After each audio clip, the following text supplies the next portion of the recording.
sa ikatlong bahagi ng ating kwento ngayon patungkol po sa totoong buhay ng isang dati at makapangyarihang mangkukulam sa ating mundo. Ayon sa kanya, isang nakakakilabot ang kanyang naranasan matapos matuklasan niya ang daigdig ng kadiliman sa pangunguna ni Satan, Lucifer. Papaano siya nakapasok sa pinakamalaking sekreto ng ating mundo.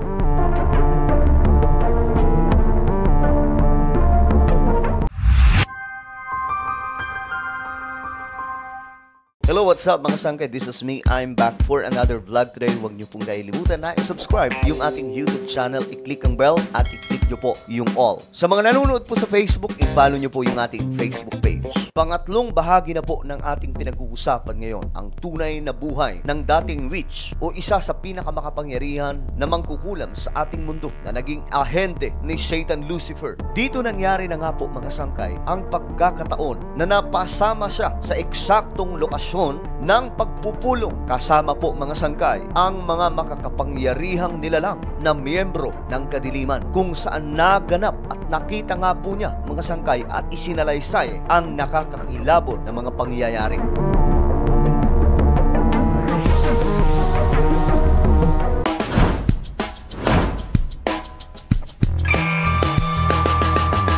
Si Emmanuel Amos, mga sangkay, ay pinagkaitan ng magandang buhay. Kung babalikan po natin ang kasaysayan ng kanyang buhay, ang kanyang pamilya ay nawasak, namatay ang kanyang mga magulang. Nagkahiwa-hiwalay silang magkakapatid hanggang sa mag-isa na lamang po siyang nabuhay at sinubukang makasurvive sa mundo. Dumating ang isang araw mga sangkay na may umampon sa kanya. Kinuha siya ng kanyang kaibigan at doon nakahanap po siya ng pangalawang pamilya. Subalit, isa na naman pong nakakalungkot na pangyayari, namatay ang buong pamilya ng kanyang tinitirahan. Sa madaling sabi, ang kanyang second family, mga sangkay, ay pumanaw dahil po sa isang pambihirang disgrasya.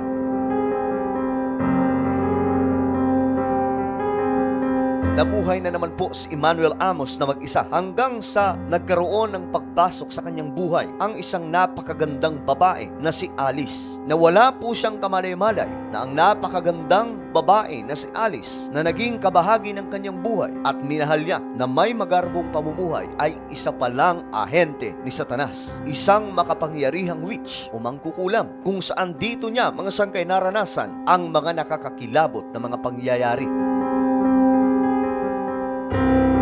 Isang araw ay pinakausapan si Emmanuel Amos ng kanyang asawa na si Alice. Nasundan siya sa isang pagpupulong. Ayon kay Emmanuel Amos, isa na raw po siyang bihag at wala nang magawa kundi sumunod sa kanyang asawang ahente ni Satanas. Pumunta sila sa isang napakalaking gusali sa labas ng Lagos, doon sa Nigeria. Sa kanilang pagdating, ang gusali ay may bulwagan sa ilalim ng lupa. Siya ay sinabihan ni Alice na pumasok ng paatras. Siya ay sumunod at pumasok ng patalikod. Ganon din ang kanyang ginawa. Ang bulwagan ay napakalaki. Nagtataglay ng 500 batang lalaki at babae na nakaupong pabilog, at nakaupo sa itaas nila ay isang lalaki na tanging ang ulo lamang ang nakikita. Walang katawan, siya ang pinuno. Ilan sa mga kabataang ito ay mga mag-aaral o estudyante, mga di nakapagtapos, mga nakagapos, mga guro at iba pa. Pinindot ni Alice ang isang pindutan sa may dingding at isang upuan ang lumabas mula sa sahig at si Amos ay naupo, at ganoon din ang kanyang ginawa, at isa pang upuan ang lumabas para sa kanya at siya ay naupo rin. Ipinakilala niya si Amos sa kapulungan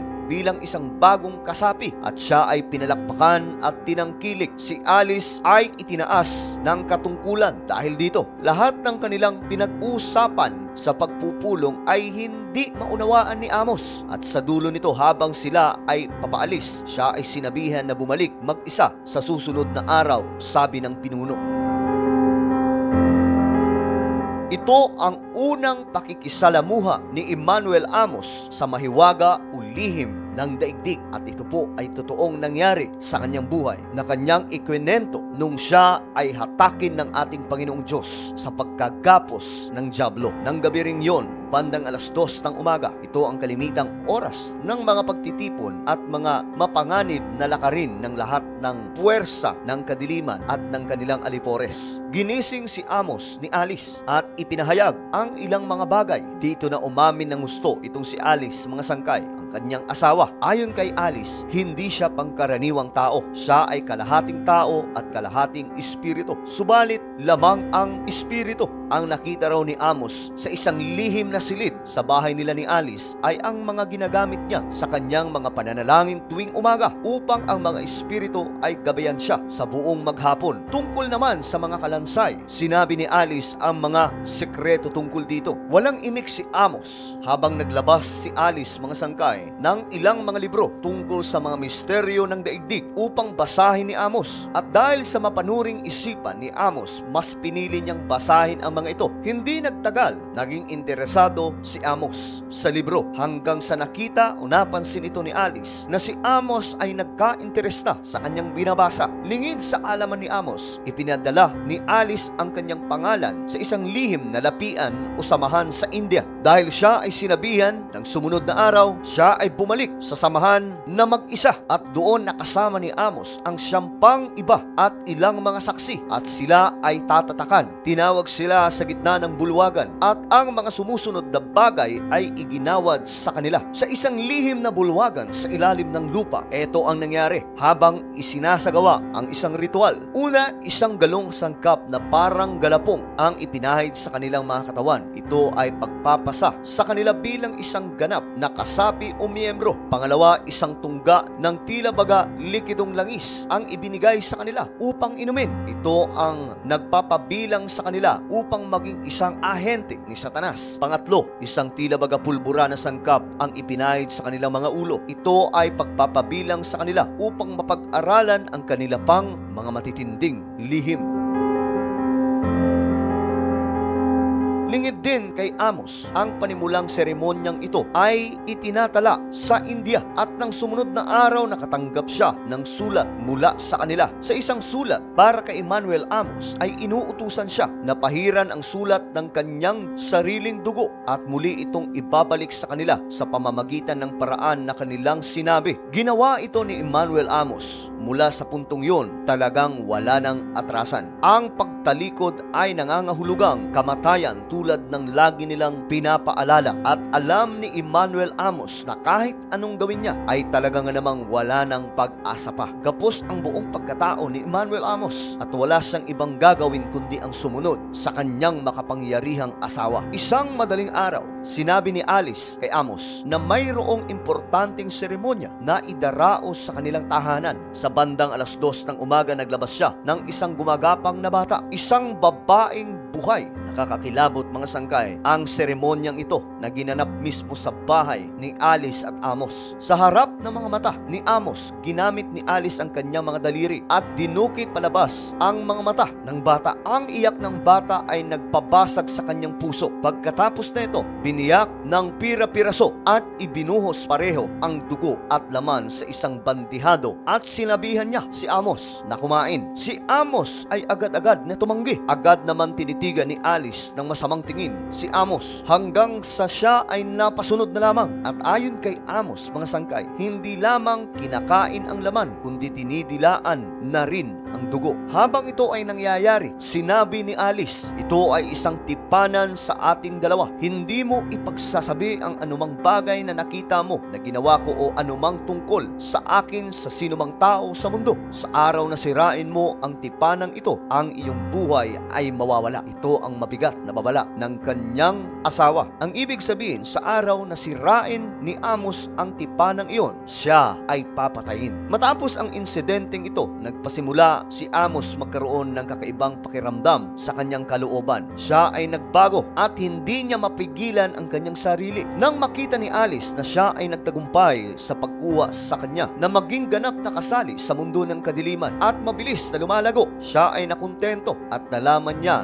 na ang kanyang misyon ay naganap na. Nakakita siya ng isang magandang tirahan para kay Amos. Tinulungan niya si Amos na lagyan ng kagamitan at pagkatapos nun, bigla na lamang pinutol ni Alice ang kanilang relasyon bilang mag-asawa. Isa lamang palang pamamaraan yun para mahatak ni Alice si Amos papunta sa mundo ng kadiliman.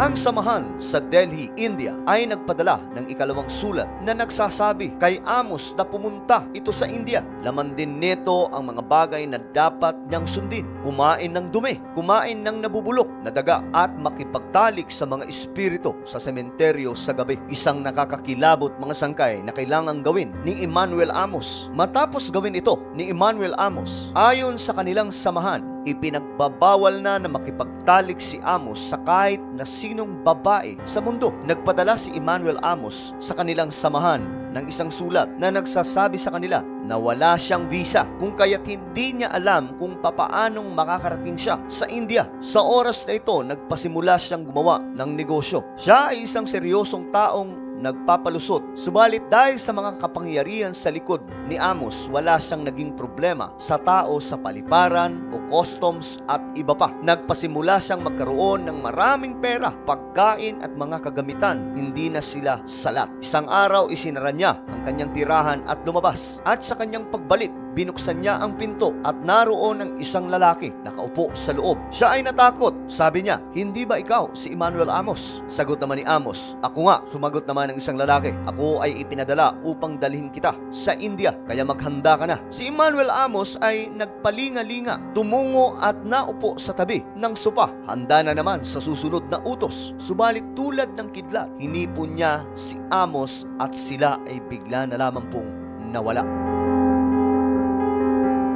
Ang sumunod na lugar na nakita ni Amos ay isang malaking lugar na may isang malaking pagtitipon sa bulwagan. Ito ay doon mismo sa Delhi, India. Napakarami ng tao ang naghihintay doon. Naghihintay mga sangkay sa kanilang pagdating. Nilabas nila ang mga CPO folder na kung saan ang kanyang pangalan ay nakasulat na at sinabihan siyang pirmahan. Ginawa ito ni Amos. Isang bandihado na naglalaman ng mga laman ng tao, pinutol ng pira-piraso kasama ang isang palanggana ng dugo ang inilabas. Isang walang laman na pitsel ang ibinigay sa bawat tao. Pagkatapos, isang lalaki na walang ulo ang nagpalibot-libot, nagbubuhos ng dugo at laman sa mga pitsel. Ang walang ulong lalaki ay nagsabi ng ilang orasyon at ang bawat isa ay ininom ang dugo at kinain ang laman at ang pagpupulong ay nagtapos na. Nakakakilabot na mga pangyayari sa araw ng pagtitipon ng mga agent ni Satanas. Dumating na ang araw ng pagsubok kay Amos. Siya ay isinugo sa isang lambak na may 200 na metro ang lalim. Sa loob nito ay may mga lamang mapanganib at mga mababangis na halimaw. Sila ay nariyan para pahirapan si Amos. Hindi raw dapat sumigaw si Amos dahil kung hindi, babagsak siya sa kanilang pagsubok at ang kahihinatnan ay kamatayan. Matapos ang 7 araw ng pagdurusa, siya ay inilabas at ipinadala sa isang lugar na kung tawagin ay India Jungle. Sa gubat na ito, nakita niya ang iba't ibang uri ng mga malademonyong ibon. Malademonyo dahil ang ilan ay may mukha tulad ng mga aso, ang ilan ay tulad ng mga pusa at iba pa. Gayunman, may mga pakpak. Sa loob ng kagubatang ito ay may isang kuweba at ang kuwebang ito ay nabubuksan lamang ng mga malademonyong mga ibon. Binuksan nila ang kuweba at siya ay nakapasok sa loob. Ang mga bagay na nakita niya ay mahirap ipaliwanag. Mayroon doong mga nakakakilabot na mga nilalang. Ang ilan ay mukhang mga tao, subalit may mga buntot at walang mga mukha at iba pa. Ito ay isang lugar ng pagpapahirap. Ang pagpapahirap doon ay higit na maisa sa larawan na tulad ng kalahating impyerno. Siya ay naroon sa ganoong kalagayan sa loob ng 7 araw at inilabas. Pagkatapos ay ipinadala siya sa isang napakalaking aklatan na naglalaman ng malalaking bulto ng mga mahihiwagang aklat upang pag-aralan. Siya ay dumampot ng 2 di kalaunan. Ang 2 libro ay tumutukoy sa pagwasak, isang kapangyarihan na kayang magwasak ng kahit na ano. Ang isa naman mga sangkay, nagbibigay buhay o kagalingan. Maya-maya, siya ay binigyan pa ng mas marami pang mga aklat. Siya ay sinabihan na gumawa ng isang lihim na silid sa pagdating niya sa Nigeria na may laman ng mga sumusunod na bagay. Isang katutubong banga na may lamang dugo ng tao, isang buhay na puno sa loob, isang bungo ng tao, mga pakpak ng buwetre, balat ng mailap na hayop, balat ng sawa at isang malaki at makinang lateritis sa tabi ng banga. Ang mga ito, mga sangkay, ay nakita niya po mismo noon sa bahay ng kanyang dating asawa na si Alice. Ang dugo sa loob ng banga ay iinumin tuwing umaga na may kasamang orasyon. Siya rin ay binilinan na huwag nang kakain ng anumang pagkain na niluto ng mga tao. Subalit siya ay kakain sa paraang supernatural. Taglay ang lahat ng mga bilin na ito. Siya ay bumalik sa Nigeria tulad ng paraan ng kanyang pagpunta na tila baga nag-teleport lamang itong si Emmanuel Amos. Si Emmanuel Amos ngayon ay naging kabahagi na at sangkap ng daigdig ng espiritu ng kadiliman at maaari nang makapaglakbay saan mang bahagi ng mundo nang hindi dumadaan sa mga sasakyan ng tao. Ayon sa mga aklat na dinala ni Emmanuel Amos, ang mga espiritong nilalang ay namumuhay sa kalawakan. Marahil itataas nila ang kanyang mga kapangyarihan, kaya pinagpasyahan niyang subukan. Siya ay lumabas sa kanyang tahanan, gumawa ng ilang mga orasyon at tinawag ang buhawi at nawala. Nasumpungan niya ang kanyang sarili sa kalawakan at nakita ang mga espiritong nilalang na ito. Ano ang kailangan mo? Ang tanong nila. Sinabi niya na kailangan niya ng mga kapangyarihan. Siya ay muling bumalik sa mundo matapos ang 2 linggong taglay ang mga kapangyarihan galing sa kanila. Tulad ng sinabi niya noong una, hindi na ni Amos makontrol ang kanyang sarili. Sa kabila ng lahat ng mga kapangyarihang ito na kanyang natanggap, kinakailangan pa rin ni Amos ng marami pang kapangyarihan. Pinagpasyahan niya na tumungo sa ilalim ng daigdig upang mapatunayan ang nakasulat sa mga aklat na ibinigay sa kanya. Isang araw, siya ay nagtungo sa isang kubling lugar sa mga halamanan. Gumawa ng ilang mga orasyon na sinasabi sa mga aklat at inutusan niya na bumukas ang lupa. Agad namang bumukas ang lupa at pagtakay gumapang palabas ang mga demonyo. Siya ay umakbang papaloob at tumungo sa ilalim ng lupa. Taglay nito ang ganap na kadiliman na maihahalin tulad sa kadiliman sa isa sa mga sumpa na nangyari sa Ehipto na naitala sa Biblia. Nakita niya ang maraming bagay na mahirap ipaliwanag. Nakakita si Amos ng mga taong nakatanikala, taong ginagamit upang gumawa ng salapi. Ang kanilang mga tungkulin ay maghanap buhay araw at gabi upang utustusan ng salapi ang kanilang mga bihag. Nakakita si Amos ng ilang mga taong matataas ang kalagayan sa lipunan, nakasapi na pumunta roon upang maglagay ng mga handog at muling babalik sa mundo. Nataglay ang ilang regalo na ibinigay sa kanila ng mga espiritu na namamahala sa lugar. Nakita niya ang ilang mga namumuno sa simbahan na naparoon para makakuha ng mga kapangyarihan na makapagsalita ng isang bagay na katanggap-tanggap na walang tututol sa simbahan. Nanatili si Amos doon ng 2 linggo at muling bumalik matapos niyang matanggap ang mas maraming kapangyarihan. Ang tingin ng mga tao sa kanya ay bata at mukhang inosente, subalit hindi nila alam na siya ay mapanganib.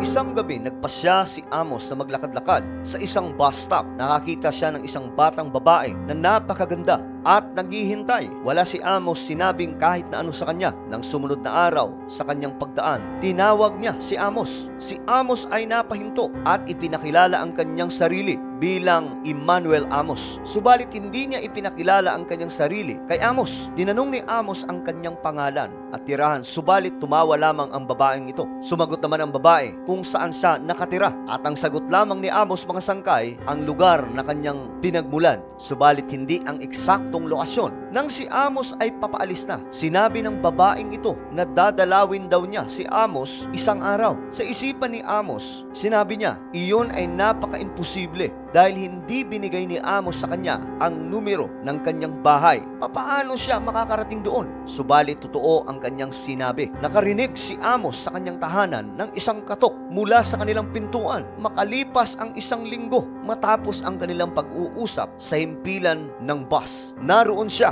isang mahiwagang dalaga. Binati ni Amos ang babaeng ito. Sa kanyang isipan, nagtataka si Amos, mga sangkay, kung sino nga ba ang babaeng ito, at hindi niya alam na naglalakad siya o pinuntahan niya ang isang mapanganib na lugar. Inasikaso ni Amos ang napakagandang babae hanggang sa ito ay umalis na rin. Matapos ang unang pagdalaw naging madalas ang kanyang pagdalaw kahit wala silang relasyon. Napansin ni Amos sa kanyang pagdalaw, parehas ang oras at hindi siya dumarating ng maaga o huli kahit isang minuto man lamang. Sa ilan sa kanyang mga pagdalaw, dinadala ni Amos ang babaeng ito sa Lagos kung saan may mga magagandang lugar kagaya ng beach o mga magagandang puntahan. Sa lahat ng mga bagay na ito, hindi pa rin niya sinasabi ang kanyang tunay na pangalan. Sa panahong iyon, naisip rin ni Amos na huwag nang mag-alala sapagkat hindi naman sila magtatagal. Hindi lalawig ang kanilang relasyon hanggang sa dumating ang isang araw, mga sangkay, na binago ng babaeng ito ang kanyang pagdalaw kay Amos.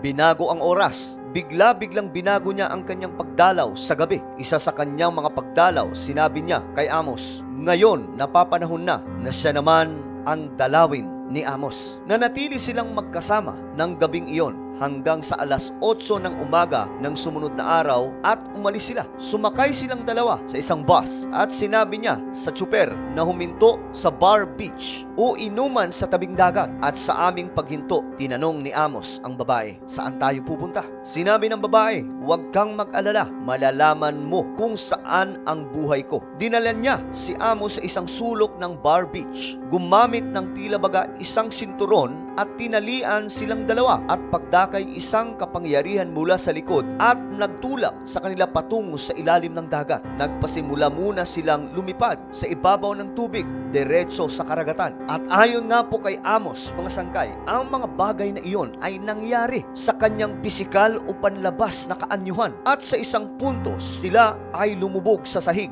ng dagat. At sa kanyang pagkagulat, nakita niya ang kanilang mga sarili na naglalakad sa isang pangmatulin na lansangan o expressway. Dumako sila sa isang lungsod na may taglay na napakaraming tao na lahat ay abala. At ang sumunod na eksena, mga sangkay, nakita niya dito ang mas marami pang sikreto ng ating daigdig sa mundo ng kadiliman na inyo pang matutunghayan ayon sa revelasyon ni Emmanuel Amos.